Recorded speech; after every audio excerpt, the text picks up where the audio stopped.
Hello friends, வணக்கம். Welcome to Just Chilies.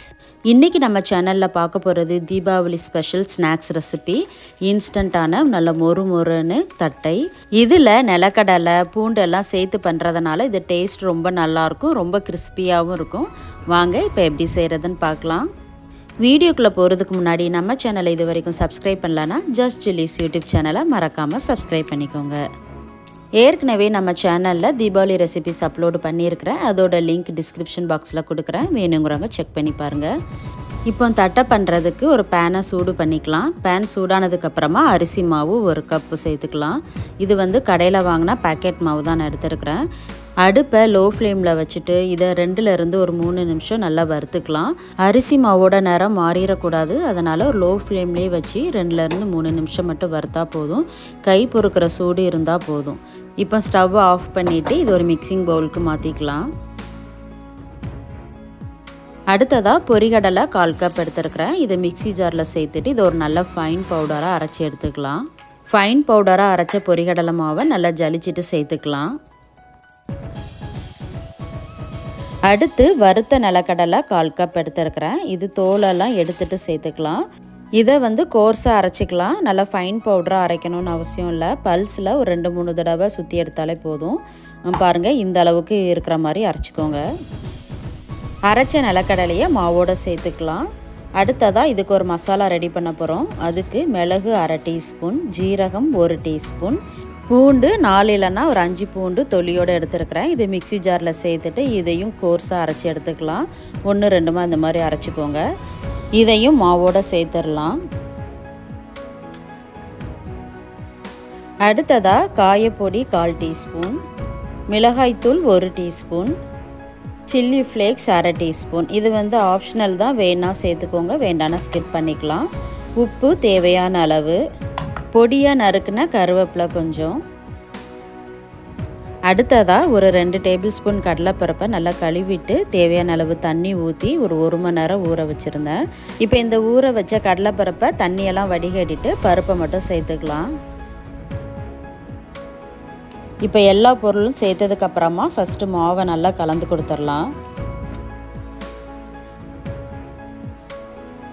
மாவு இந்த மாதிரி கலந்ததுக்கப்புறமா எண்ணெய் 2 டேபிள் ஸ்பூன் சேர்த்துக்கலாம். எண்ணெயை நல்லா சூடு பண்ணிவிட்டு சேர்த்துக்கோங்க. அப்போ தான் தட்டை நல்லா கிறிஸ்பியாக இருக்கும். சூடான எண்ணெய் சேர்த்துருக்கிறதுனால ஃபஸ்ட்டு ஒரு ஸ்பூனை வச்சு நல்லா கலந்து கொடுத்துட்டு அப்புறமா கையால் மாவை நல்லா பிசைஞ்சிக்கலாம்.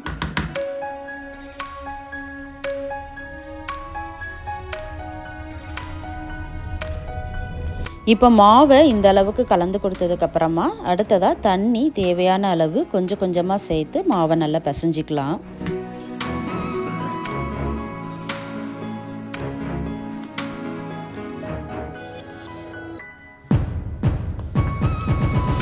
மாவு இந்த அளவுக்கு கொஞ்சம் சாஃப்டாக இருக்கிற மாதிரி பிசைஞ்சிக்கோங்க. இப்போ தட்டைக்கு மாவு ரெடி ஆகிட்டு இப்போ தட்டை தட்டுறதுக்கு பட்டர் ஷீட் எடுத்துருக்கிறேன். இதில் எண்ணெய் தடவிக்கலாம். பட்டர் ஷீட் இல்லைன்னா எண்ணெய் கவர் இல்லைன்னா ஏதாவது ஒரு பிளாஸ்டிக் கவர் கூட நம்ம யூஸ் பண்ணிக்கலாம். நான் மினி தட்டை தான் போட போகிறேன். அதனால் மாவு குட்டி குட்டி உருண்டையாக எடுத்துருக்கிறேன். நீங்கள் பெரிய சைஸ் தட்டையாக போடுறதா இருந்தால் மாவு கொஞ்சம் அதிகமாக எடுத்துக்கோங்க. இப்போ உருட்டின மாவை பட்டர் ஷீட்டில் வச்சுட்டு மேலேயும் பட்டர் ஷீட்டால் கவர் பண்ணிவிட்டு இது ஒரு பவுல் வச்சு ப்ரெஸ் பண்ணிக்கலாம். பவுல் அடியில் இந்த மாதிரி ஃப்ளாட்டாக இருக்கிற மாதிரி எடுத்துக்கோங்க. இப்போ மாவு மேலே வச்சு லைட்டாக ப்ரெஸ் பண்ணுங்கள். தட்டை ரொம்ப திக்காக இருக்கக்கூடாது, கொஞ்சம் தின்னாக இருக்கிற மாதிரி ப்ரெஸ் பண்ணிக்கோங்க.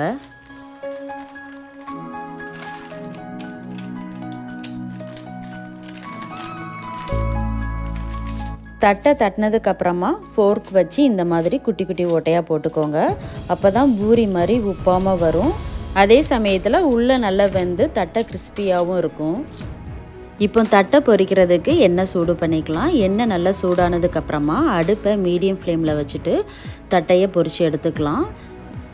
தட்டையை எண்ணெயில் சேர்த்ததுக்கப்புறமா உடனே திருப்பி போட்டுறக்கூடாது. ஒரு பக்கம் வெந்ததுக்கப்புறமா இன்னொரு பக்கம் திருப்பி போட்டு அந்த சலசலப்பெலாம் கொஞ்சம் அடங்கினதுக்கப்புறமா வெளியில் எடுத்துக்கலாம்.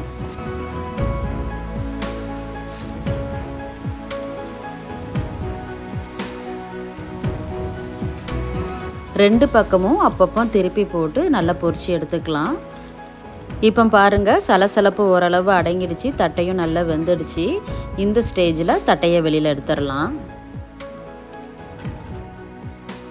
இதே மாதிரி மீதி இருக்கிற மாவுலையும் தட்டையை ரெடி பண்ணிக்கலாம்.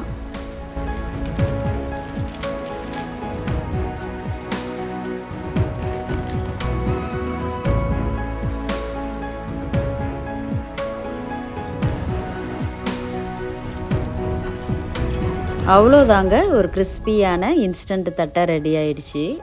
தட்டை நல்லா ஆறுனதுக்கப்புறமா ஒரு ஏர்டைட் கண்டெய்னரில் ஸ்டோர் பண்ணி வச்சுக்கிட்டோன்னா நல்லா 1 மாதம் வரைக்குமே வச்சு சாப்பிட்டுக்கலாம். நல்லா கிறிஸ்பியாக இருக்கும். இந்த தட்டையில் நிலக்கடலை, பூண்டு இதெல்லாம் சேர்த்து பண்ணியிருக்கிறதுனால ரொம்ப டேஸ்ட்டாகவும் இருக்கும், நல்லா கிறிஸ்பியாகவும் இருக்கும்.